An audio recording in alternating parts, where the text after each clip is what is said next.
this statement and why, and then you're going to listen to your partner as the twos talk about that, okay? That's our conversations.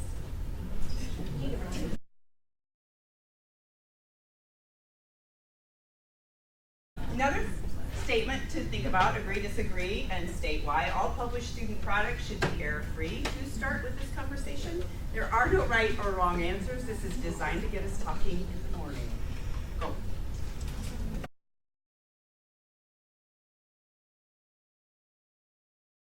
One more. Agree, disagree, or why. All students should be on the same step of the writing process at the same time. Whomever would like to go first, ones or twos, may begin this conversation. Go.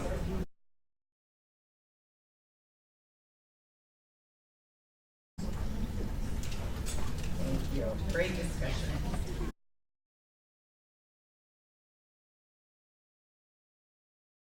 We want to honor the information that you bring to this room. To have all these fourth grade teachers in the same room at the same time and able to share their information is just going to grow our ability to teach our writers. And so we want to honor you for what you bring. We also want to bring to the front some things that you may know but may have fallen to the back. You know, when you pay attention to one thing, something else falls off the wagon. We want to bring those back to the front.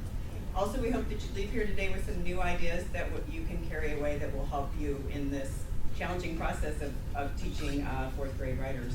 So I'm going to talk just a little bit about the history of how we got here and that piece. Of course, when we saw our scores last spring, we were disappointed. And so the district leadership began talking about what can we do to support our teachers, because we know that last year we threw all these new language arts things at you at once and weren't able to give you the amount of training that you need. So that's the purpose of this. The beginnings of the discussions were that we would do these sessions after school from 3:30 to 5.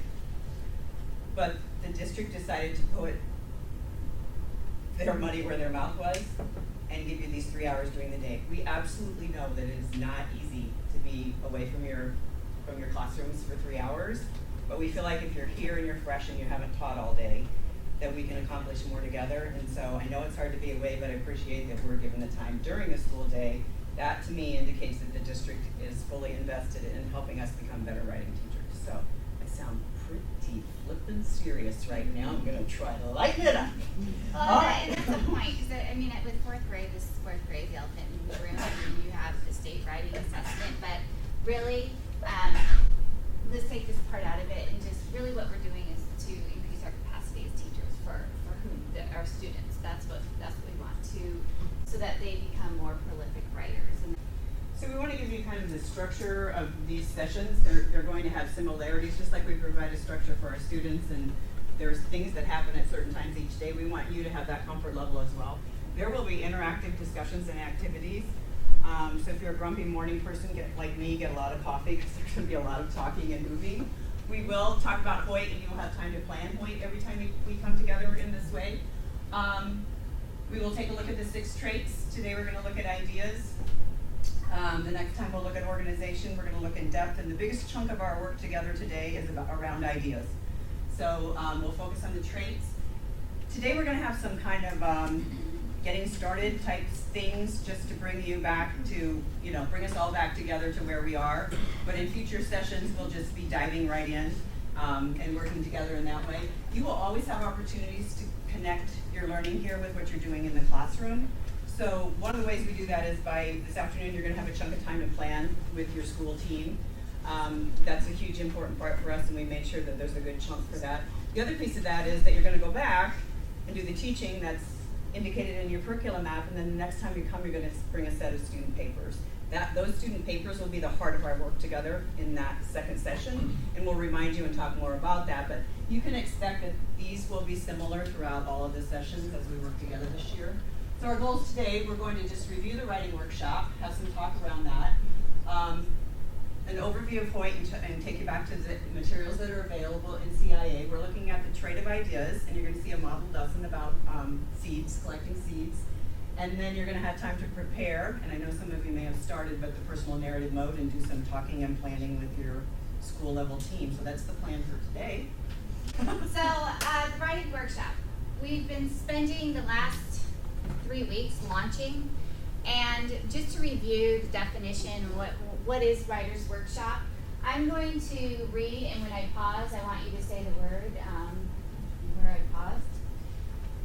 writing workshop is a structured management system for instruction and flexible practice to develop students as writers, it utilizes modeling, guided practice conferencing, and independent, practice to explicitly demonstrate and teach the craft of writing. Just to bring us together back to what the writing workshop is, it's that structure. And now we're going to do an activity with the think abouts that were in your launching link. There was if you're not familiar with it or you haven't looked at it, I know the toolbox team did tell you about this. It was in your, like I said, in the folder that goes with the launching link. It's a think about, and it goes under these. There's questions that essential characteristics of the writing workshop. These are those. There's questions that went under there. And we really wanted you to spend time at the beginning of the year thinking about these questions and answering them so that you have a structured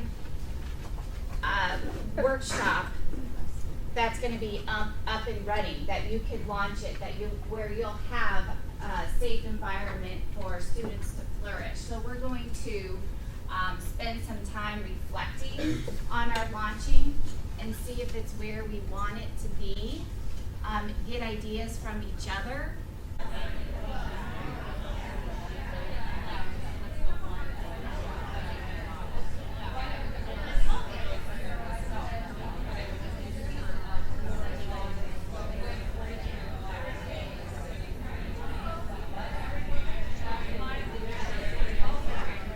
Stop, because there was great talk, and I know I got some ideas. So let's just take a moment and any ahas, anything that you want to share, anything that you're thinking. So thank you for that. Deb, I'm just going to say a theme that I heard I only talked to 4 people and I heard it from 3 of them is just how to manage conferencing. That will definitely be a topic that we will talk together often as we meet for these writing, because it's a huge issue. Just how can you get that managed? And Okay, so the purpose of that was just to kind of reflect about how your launching went, and you have that structure up and you're ready to move on. So how do we bring this all together to structure what your day is going to look like? So we have this form in your folder that we would like you to look for. It's called the look fors. So look for the look fors and pull that out, please. And what we want you to focus on, there's a lot on there, and you need to have bionic eyes. But we are working on that. Jeremy Waitmeyer is going to work on us, with us, whatever you want to say, to help us. This is the best we could do at this time. So if you would find the environmental look fors and point to that top. The environmental look fors, and put your finger there so I know that you're at the same. I know it's hard to see. So check your neighbor, make sure they're looking at the right spot. Okay, so you should be looking at the environmental look fors. And this is what we're going to talk about right now. Class? Okay, so if someone was to walk into your classroom, this is something they would look for the environment. So this kind of goes along with that launching, getting everything up and running so that it's running smoothly. So we're going to just quickly go through this. So your organization piece, these things that you have thought about when it comes to launching, to make sure that it does run smoothly. Are they using writer's notebooks? If not, that's fine, but what are they using? And do they know how to use it? And do they know where they go? And can they quickly get to it? Have those expectations been taught? Clipboards. Are they using clipboards? And if they are, great. Where are they? How do they get to them? Has that been taught? Do they know how to use them? Writing binders or storage folders for student work.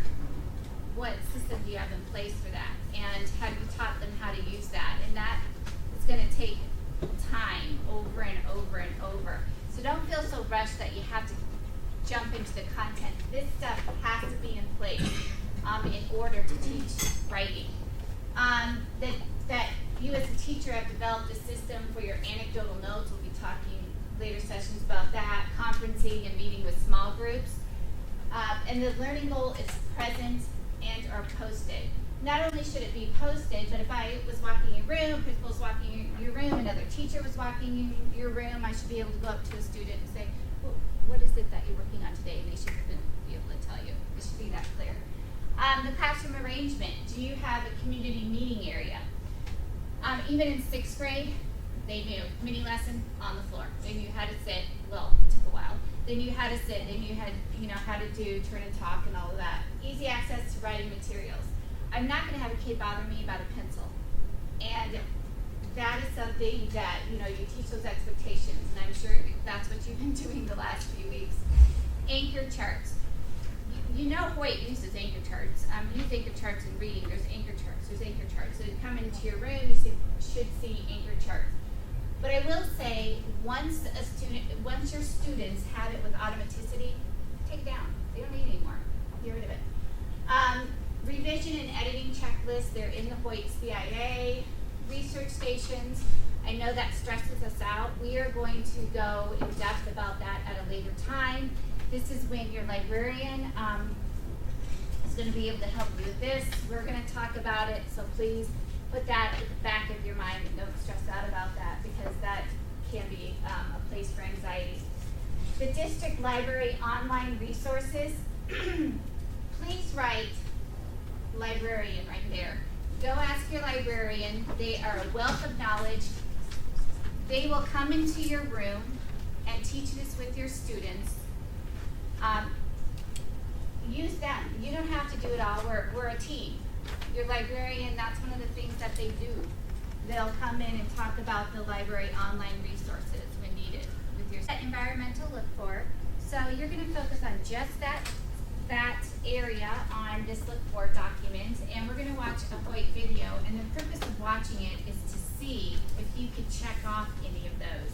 If you see anchor charts, excuse me, if you see that the students, that you could tell that they're using clipboards, but they're using clipboards, they know how to use them, those type of things. If there's any of these, you're just looking for these, you can check them off. If you see things that are not on here, awesome, write them in. And I would advise, principals to do that too. I mean, kudos to that teacher. So, you can take notes on here, but this is just going to give you a feel for looking into a classroom and seeing what the environmental look fors might look like. As writers mature, it's really important that they learn to control the wide range of text types that they will encounter through the rest of their schooling and in the workplace.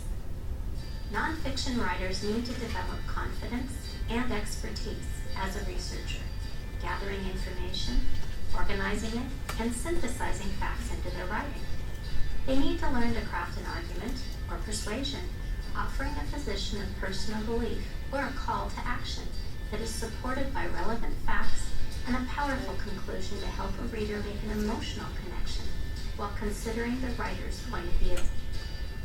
The good news is that nonfiction writing is an invitation for writers to explore topics of personal interest and delve deeply into units of study, providing a chance to create writing that is rich with visuals, text features, interesting structures, and fascinating facts.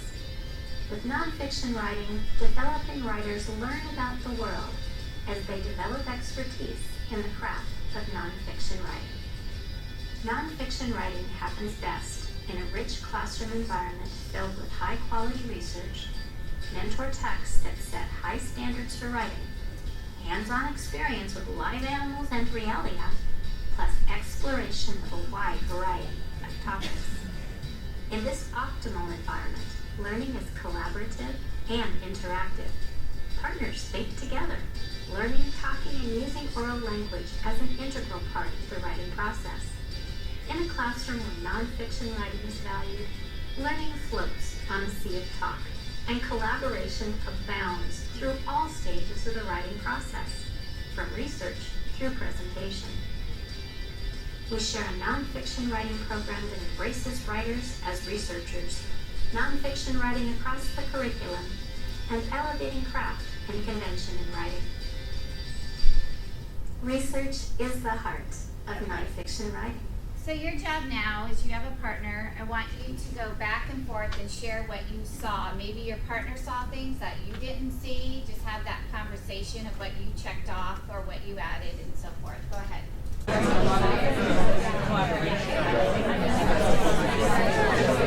Okay, so now we have an idea of what the writer's workshop would look like. And now we have it set up, we've practiced, now we're going to go into the indicator planning. So we know we're in the curriculum map. We always look at the indicator first. Always look at the indicator first. So your first indicator for writing is what, everyone? Right, so we know that. It's Wright's personal narrative. So then where do we go next? So we know it's Wright's personal narrative. So the next thing we're going to want to do is look at, well, how are we going to assess our students? That should always be your next thing. How are we going to assess students? So we have the part of your look fors that's right below the environmental look fors. And the first thing we're going to talk about is the baseline writing sample. We're going to delve into that a little bit. Then we're going to look at the key skills and understanding chart. We're not going to worry with personal narrative about the district rubric. We are going to worry about the state writing rubric. So we're going to look at that. And then, of course, there's the end of the unit personal checklist, which is in the CIA folder, that you always want students assessing themselves. We want them to be able to do that. We don't want students coming up to us and saying, is this good? Because we shouldn't say yes or no. They should be able to look at theirs and be able to tell where they fall on a rubric. So I want to take you to this baseline writing sample. So I don't think, well, I know we didn't focus on this last year. Maybe you did. I know I didn't. But the purpose of the baseline writing sample is to assess students' writing strengths and weaknesses for instructional planning. Because as we do this, Hoyt, your kids are going to come with you with more information about personal narratives than they have before. So maybe there's things that you can leave out. Maybe there's places you really want to hit hard. So in your teacher manual, if you would please turn to page 97 and look where it says formal pre-assessments and read that section. And I know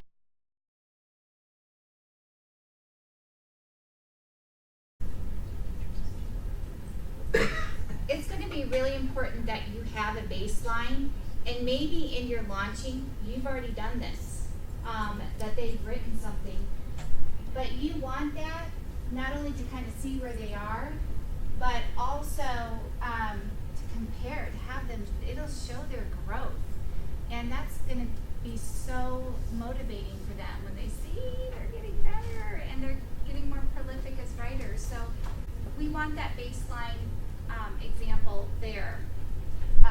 That thinking has come about, but the traits are embedded in Hoyt, and we're going to make it an explicit connection to how they are. But first, I want you on your own, maybe with a sticky note, to see how many traits that you can remember. The 6 + 1, we've got 7. If I'm doing my math correctly. So on your own, no peeking. Think about what those 6 + 1 traits are. And if you can't remember them, it's okay. All right, let's see. We have ideas. Yes, no? Yes. Organization? Yes. Word choice? Yes. Voice? Yes. Sentence fluency? Yes. That's one I tend to forget. Conventions? Yes. Presentation. That's that +1. I will say it is a big part of the weight, so it's there. Now, when we look at the 6 traits, just some background. Back in the 1980s, researchers from the Northwest Regional Educational Laboratory, I would not remember that, in Portland, took the lead in developing a performance assessment for writing that was comprehensive, that was reliable, teacher and student friendly. They're trying to find a new way to assess writing, because really how it was being assessed was through conventions, through margins. I mean, we were looking at the wrong things. So they got together and thought, okay, what is it that makes quality writing? So through their work, conferring with other people, they came up with some criteria that built a common understanding of what quality, good writing looks like across all modes. And we talk about modes, we talk about genres of writing, we're talking about instruct, inform, all that. We just call them modes, the state calls them modes of writing. So what does quality writing look like across all writing? So the advantages of the 6 traits. The 6 traits are not a curriculum. They're not something that we're going to add and say, oh, now you're doing this too. It's already there. The advantages. It captures the qualities of what good writing looks like. And also, this is important. It provides a common vocabulary for talking about writing. The kids know it, you know it, the other teachers are using it. It's a common vocabulary. That's one of the key reasons, too, that these researchers came together to come up with the 6 traits. And it's also an assessment piece, so this is key, too. It allows students to become self-evaluators. They can assess themselves of where they are on ideas, on organization, and so forth. So the traits, some important things to think about. This is just going to be an overview of the traits just quickly, and then I'm going to dig in deeper to ideas in a little bit. You have to have taught the process first. So in your launching, you've done that. You've taught the process. They've gone through. Now, you can't teach the traits unless you've taught the process. So the traits enhance that process. And they also help students understand the modes of writing. That's what the traits do. But I use it all year. So I'm going to read this to you. So just enjoy it. The important thing about a spoon is that you eat with it. It's like a little shovel. You hold it in your hand. You could put it in your mouth. It isn't flat. It's hollow. And it spoons things up. But the important thing about a spoon is that you eat with it. The important thing about a daisy is that it is white. It is yellow in the middle. It has long white petals, and bees sit on it. It has a ticklish smell. It grows in green fields, and there are always lots of daisies. But the important thing about a daisy is that it is white. The important thing about rain is that it is wet. It falls out of the sky, and it sounds like rain, and makes things shiny, and it does not taste like anything, and is the color of air. But the important thing about rain is that it is wet. The important thing about grass is that it is green. It grows and is tender with a sweet grassy smell. But the important thing about grass is that it is green. The important thing about snow is that it is white. It is cold, light, it falls softly out of the sky. It is bright in the shape of tiny stars and crystals. It is always cold, and it melts. But the important thing about snow is that it is white. The important thing about an apple is that it is round. It is red. You bite it, and it is white inside, and the juice splashes in your face, and it tastes like an apple, and it falls off a tree. But the important thing about an apple is that it is round. The important thing about the wind is that it blows. You can't see it, but you can feel it on your cheek and see it bend trees and blow hats away and sailboats. But the important thing about the wind is that it blows. The important thing about the sky is that it is always there. It is true that it's blue and high, full of clouds, and made of air, but the important thing about the sky is that it is always there. The important thing about a shoe is that you put your foot in it. You walk in it and you take it off at night, and it's warm when you take it off. But the important thing about a shoe is that you put your foot in it. The important thing about you is that you are you. It is true that you were a baby and you grew, and now you're a child, and you will grow into a man or into a woman. But the important thing about you is that you are you. As a teacher of writing, I do believe, and this is my belief, that I'm a writer. I'm not saying a great writer, but I write, so I'm gonna walk the walk, and I wrote after I read that. So if you pull out the green sheet, the important thing about writing, this is something that I wrote after reading this book. And do you mind if I borrow yours? So this might be a time where you have an author's chair, maybe once a week, whatever it may be, but I'm going to read my writing to you. And that's also a time to practice fluency. That's when students are constantly sharing their writing, they are practicing fluency. So this is my important thing. My important thing about writing. The important thing about writing is that there is no silver bullet. You will not find a box of activities that will solve all your problems, but you don't need that box. The important thing about writing is that you have a clear vision of where you're going and a proven set of strategies that honor your wisdom as a teacher, your strengths as a professional leader, and your love of teaching and learning that will help you get there. The important thing about writing is that we have a common vocabulary, a structured writing workshop, and an open mind to help students flourish as writers. But the important thing about writing is that there is no silver bullet. Here's the thing, it's you that matters, and that's what the research says. You are the ones that matter. So there is an important book, an important poem, the important things about the traits, and this is going to be our overview of all of the traits, and like I said, we're going to delve into ideas in a little bit. It's on that yellow sheet, and this is what I'd like you to do. You see the stanzas. Sorry, I took yours. Each stanza is a different trait. So you have your partner. We're going to start with ones. Ones, you're going to read the stanza to your partner about ideas. Twos will read about organization, and you'll go back and forth until this poem is done. And remember, this is a small room with a lot of people, so voice level, you're just going to want to read, so the only person that can hear you is the person sitting next to you. So ones, go ahead and start.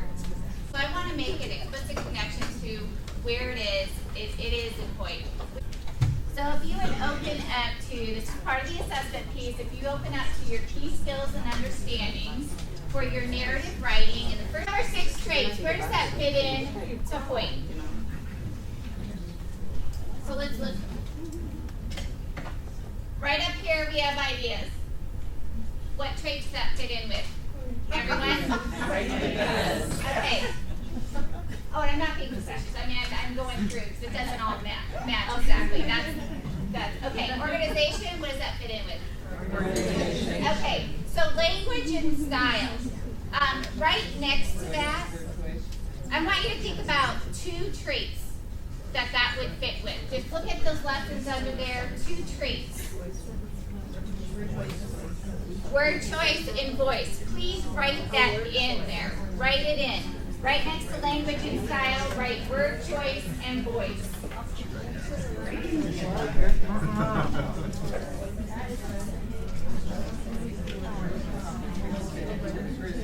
Okay, class? And this last one, you see conventions and presentation. What are we missing, everyone? Sentence fluency. And that may, just depending where they put it in Hoyt, that might kind of go in one of these, but we have the sentence fluency. It's there. And another thing I want you to think about, well, no, I'll go there in a minute.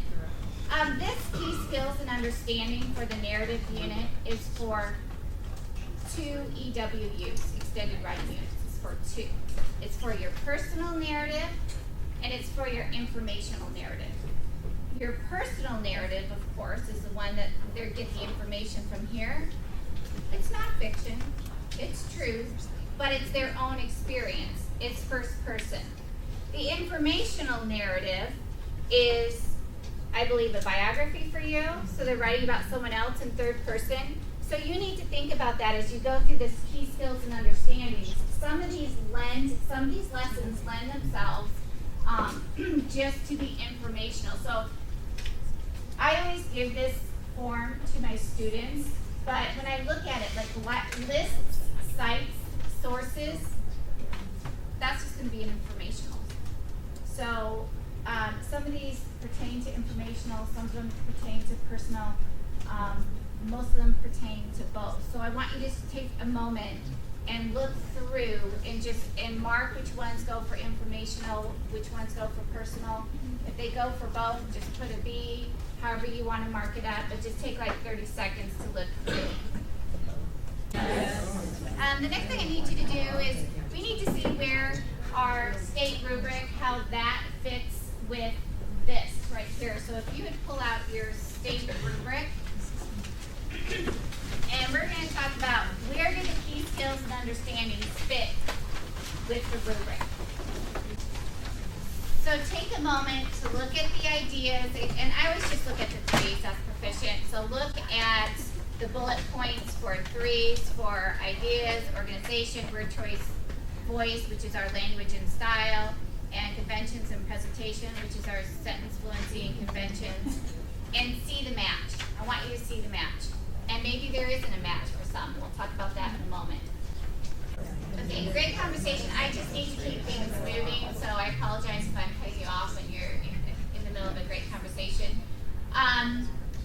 Give me a thumbs up if you're seeing connections. All right.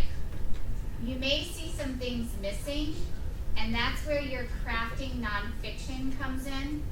The crafting nonfiction book, may I pick yours up?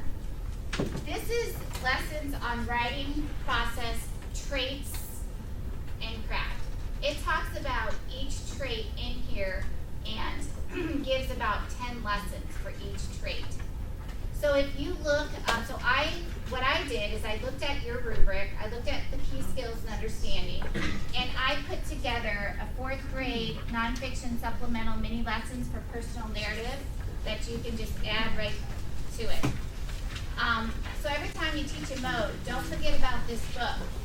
These are lessons for whole group if everyone needs it, conferencing if you just have 1 or 2 students that are struggling with something, or if you want to pull a guided writing group.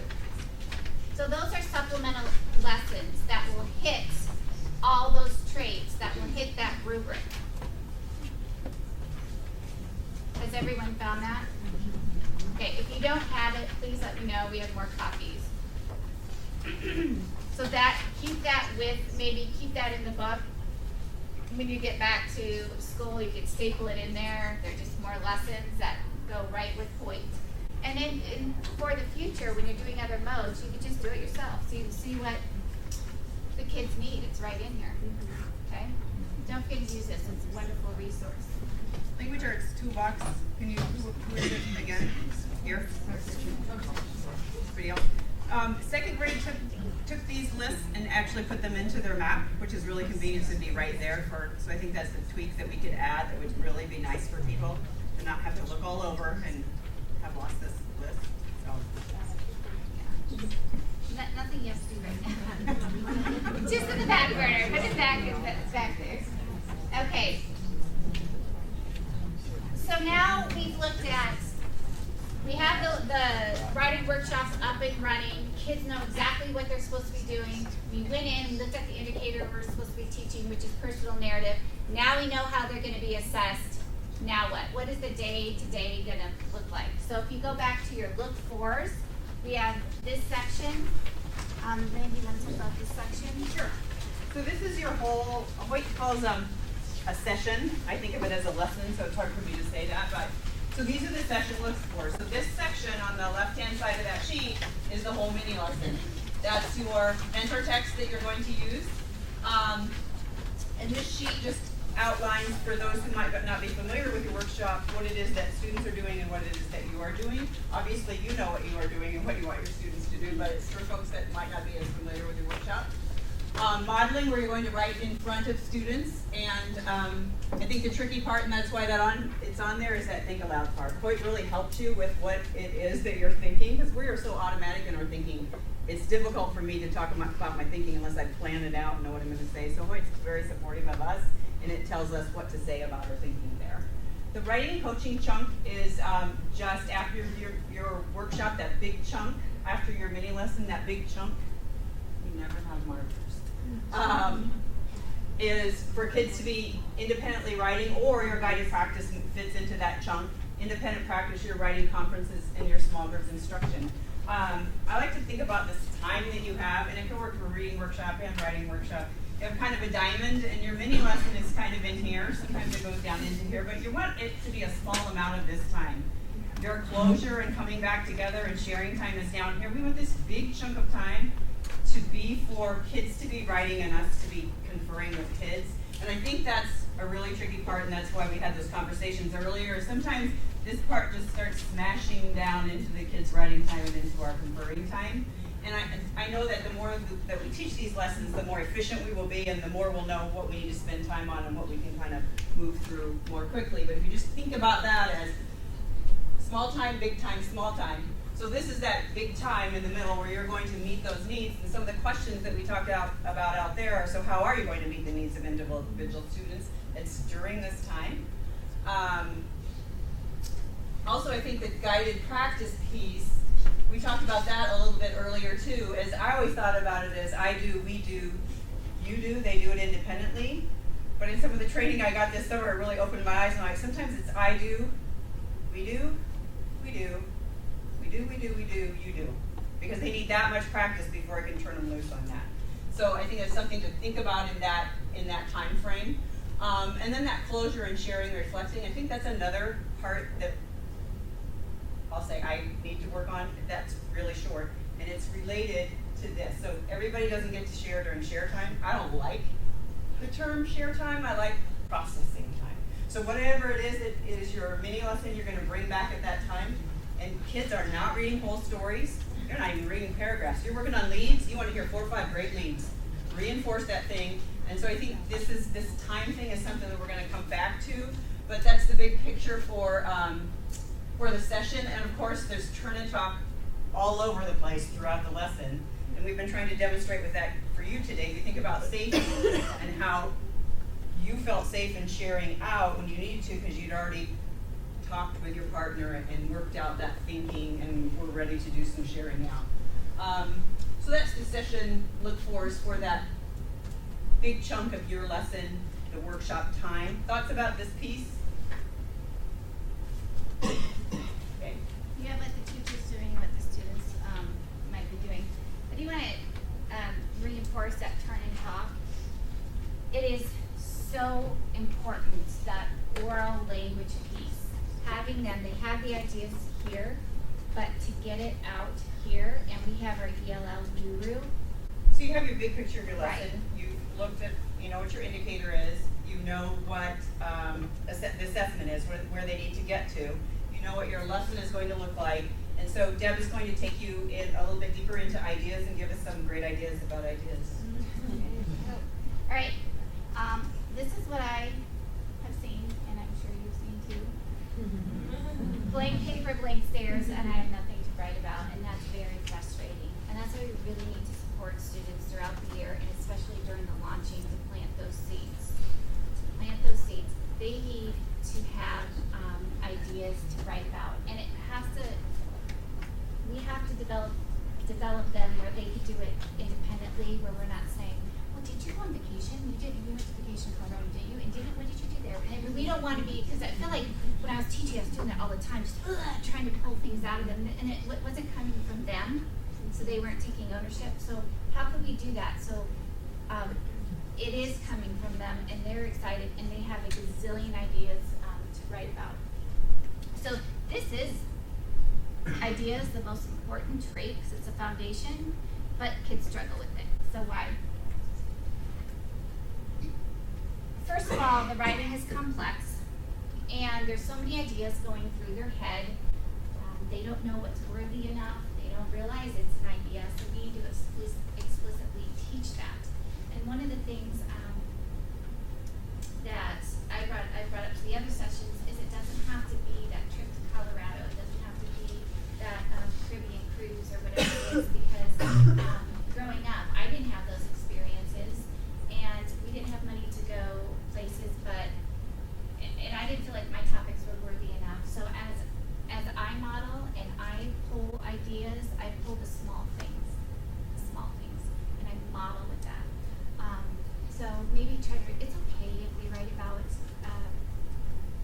Disney World, but just also model those other small moments, like that run. I just got a text from Molly Megan this morning while we were both running at the same time, and she hit 3 spider webs. Great story, right there. Right there, because we have an issue with that. I think they're out to get us, not fix us. I really do. The second thing is students think faster than they can write. You know that. And I just sat with the second grader the other day. He had nothing on his paper, and he said, I want to write about this, I want to write this. I said, whoa. Okay, list all those down. Okay, let's pick one and let's write about that, but we'll tuck these others away. So if we can help them narrow down their ideas so that they can be more fluent with writing, that's another reason why they struggle, is that their thinking process is faster than they can write. And also, students don't write for themselves, and we've created that monster. When we take their papers and we look at it, oh my goodness, sometimes we want to cry. And we're not necessarily looking at what they did well. We're looking at this misspoke. No periods. We went through periods for 3 weeks. What is wrong with this child?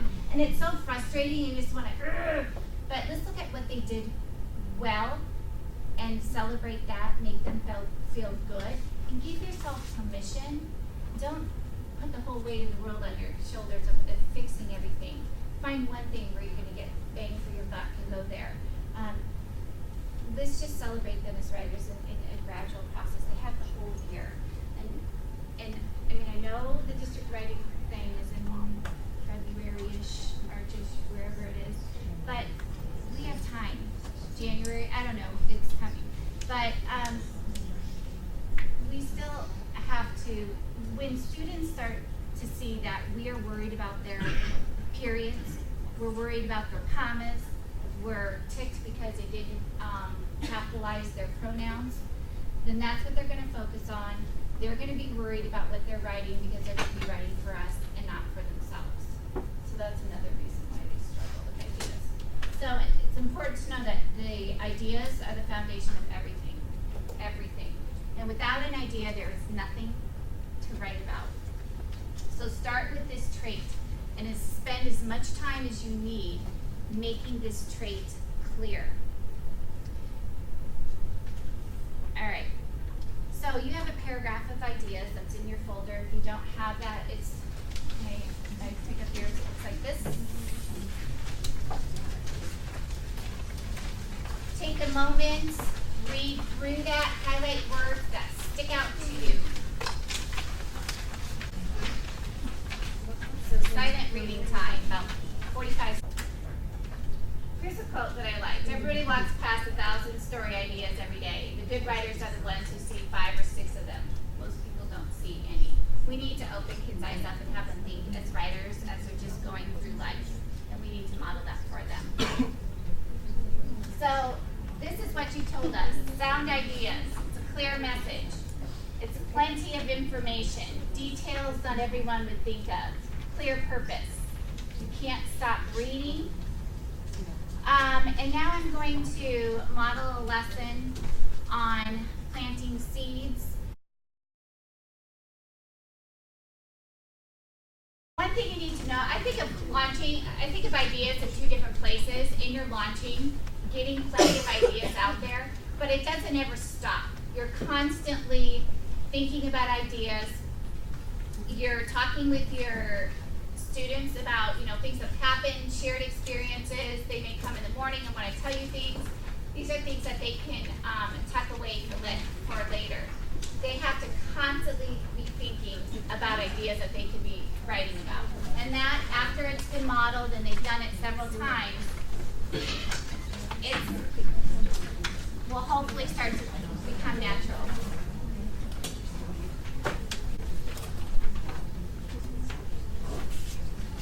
And then also thinking about ideas during the writing process and the mode that you're teaching.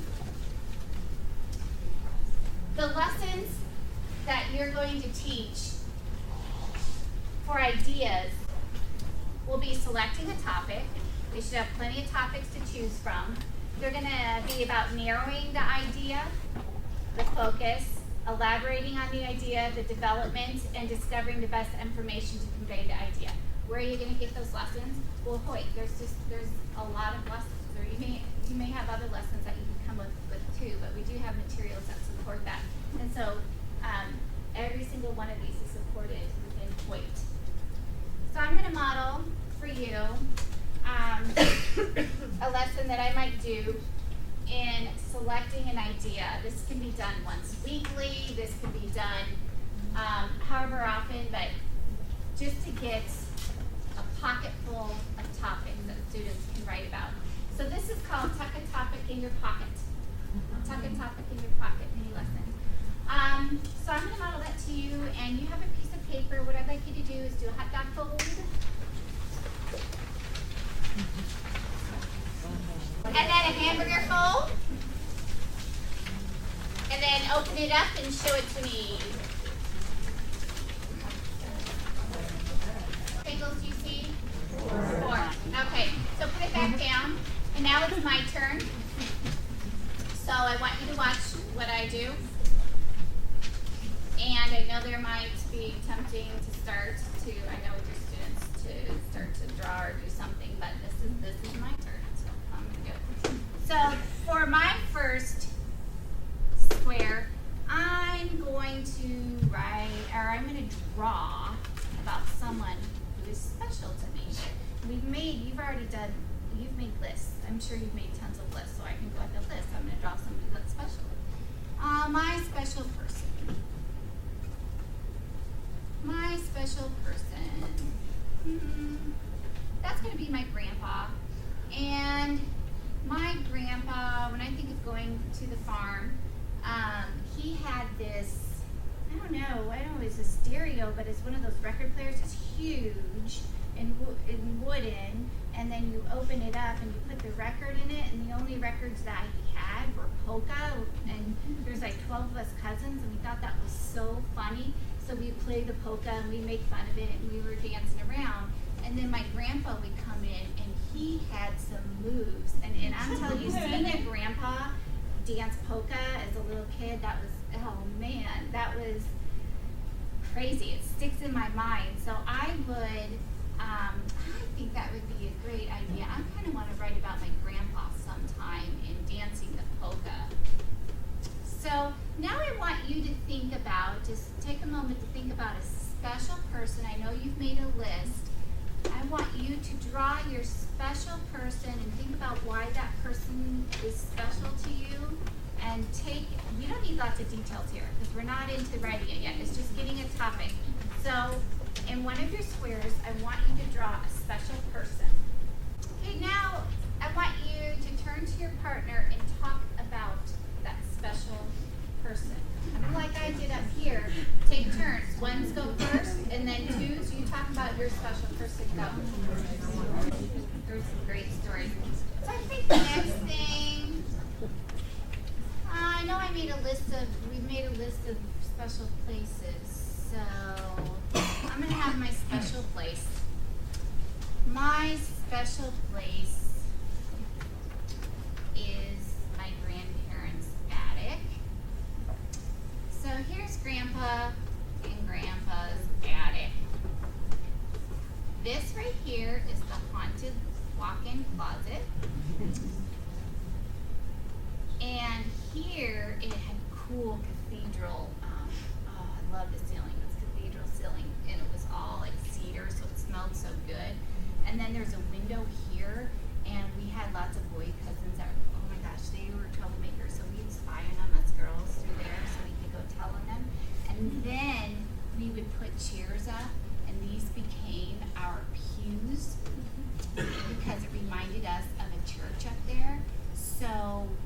would have pews, and then we would play church, and we would use, maybe this is sacrilegious, I hope not, but we would use potato chips, the body of Christ. We would pick who got to be the priest, and then the female being a priest was okay with us. And then we would give homilies, so we'd lecture each other, and then we got Aunt Diane to actually, she gave us a glass of wine. I think she was a little tipsy. She gave us, because we were young, a whole glass of wine to share, so we thought that was great. So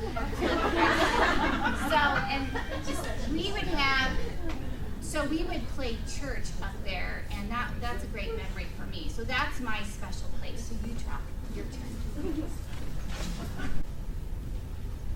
K2 start this time. It's so fun to watch you because you're so animated and you have the stories right there, and that's what we can do for our students too. So I'm just going to quickly go through and model a couple more and then talk about how you tuck it in your pocket. So my next one, I'm going to think of a season. And I'm going to pick winter. I love winter for so many reasons. But you want to attach. I said I love you. Oh, I love winter. Oh, okay. So my season is going to actually go slow. People need to make the connection for me. So, okay. So winter, I love it. And as I was thinking about it, and when I did it with an earlier, I was talking about a cookie exchange. So I was thinking about another time where in my old house we had this huge deck, and there was so much snow outside. So there's a huge deck that we have, and here's a sliding glass door. And Hunter was probably about 1.5. No, he couldn't walk to at least 2. He was slow. And so Hunter was in there, and here's the sliding glass door. And I can't remember because it was winter what happened. So I went out the sliding glass door, and our deck was way up high. I went out, I think, to dump something, and he closed the door on me and locked it. So I was stuck out here barefoot, and it was full of snow. And then I was crying, he was crying. I was trying to show him how to hit the lock. He couldn't do it. So I went to the edge, and I thought hard, how am I going to get down? Now, I knew there was lots of snow down there. I was worried about Hunter, so I decided I'm going to have to jump. So I crawled over the edge, and I'm just hanging on. I fell into a pile of snow, and then I went around to the side door, locked. I went around to the garage, couldn't get in. So here I'm panicking, and I'm not using my senses because we did have a code. Didn't think of that. So I went back here to the door, and just as hard as I could, I kicked it open and got into winter. And that's one of my winter memories, is the day that I got stuck outside. So something wrapped around a season. Maybe it's your favorite season and why. Go. Okay, now it may be, this happened to the other group. Every once in a while they got stuck on one, but once they started talking, ideas popped and they started to write. So if you were stuck on this one, as you start talking, ideas will start popping. I don't know everything, but I just like there's always something to look forward to on Saturday. So the last one I might do is hobby, and I'm being very, very particular about what I'm picking for you to put topics in. You know why? What might it be connected to? Personal narrative. The stuff that comes up, your prompts that come up for personal narrative. So think about let's go back and look at the previous prompts. They're recycled. We know they're going to be about a time you have a special person, a special place. It's going to have to do with what are they? There's like 4 things. Think about those. What are they? One of them was a time you felt proud. Okay. So think about those and do these often and have those in there. So my next one might be hobby. And so I know my hobby's running. And I've had so many experiences with running. And the spider one, a lot of you have heard about. I mean, I ran into so many spider webs as I've been running. Also, the time that I was hit by a car when I was running, and I apologized to the driver because I was so out of it. I was like, oh, I'm so sorry. So this is me running, and then the time that I was running with, I have to draw Chazzy on here, my dog, and he slipped first on a patch of black ice, then I slipped. Oh my gosh, it hurt so badly. I was lying there, and it was right in front of Mary Our Queen Church, and someone just pretended they didn't see and looked the other way, and I was lying there for 5 minutes before I could move. Dogs licking my face. So embarrassing. Gosh, I have the worst experiences. Those are the ones I remember. It's not there. But see, that's it. You want to connect to emotion, and for some reason, those come up for me. Yeah. And maybe for some of your students, it's sad things. It's okay. That's gonna help them when they write. So think quickly. We're not gonna take much time, but just quickly write hobby on there, and maybe just do a quick picture, and then I'm gonna move on to something else. Because I think. Okay, and I'm going to stop you short on this, but this is a way with the oral language, because writing is social, where it's going to help them get those ideas out, and the more they talk and the more they hear someone else, the better those ideas and details are going to come out. And then what I would suggest, this is called tuck a topic in your pocket. I'm sorry, I can't remember that. It makes me giggle every time. So can I take yours? Can I cut it up? So then what you'd have your students do is cut it up. And then, I'm sorry, I didn't know I was going to be doing this with 4th grade, but I thought it would be helpful. So I had envelopes for 2nd and 3rd grade, and they labeled it topics, and they put this in there. So whenever they say they're done, go write about another topic. Pull out another one. Pull out another one. They could put pictures in the envelope. They could do wherever. Their lists. Just keep putting topics and ideas in there and have them think about it. So that's one thing. That's one activity you can do. And the next one I'm not going to model. I'm just going to talk to you quickly about. I'm sure every single one of you have gotten a personal narrative that looks like this. My vacation was fun. We went fishing. Then we got in the car. We went to the swimming pool. It was great. Okay. So what did we do? Oh, I forgot that part. Then we went home with bed. And you forgot what they had for breakfast. Oh my gosh. Okay. So if I was working with a child, I would teach them to do the next one. Now we're into narrowing the idea, the focus. We know that their topic is vacation, so I'm going to draw a tree here. Okay, so here's my tree. It's going to branch off. What are the 2 things that I've done? You can have as many branches as you want. One of the things I did was fishing. One of the things that I did is went swimming. Okay, but I didn't really get into it, but we still have more branches. So when I went fishing, I fell in the water, lost my pole,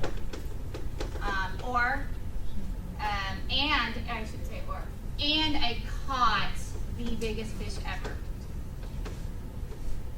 Okay, now I'm starting to get out those narrowing what I would be writing about. Swimming. Lifeguard had to jump in and save me. I don't know.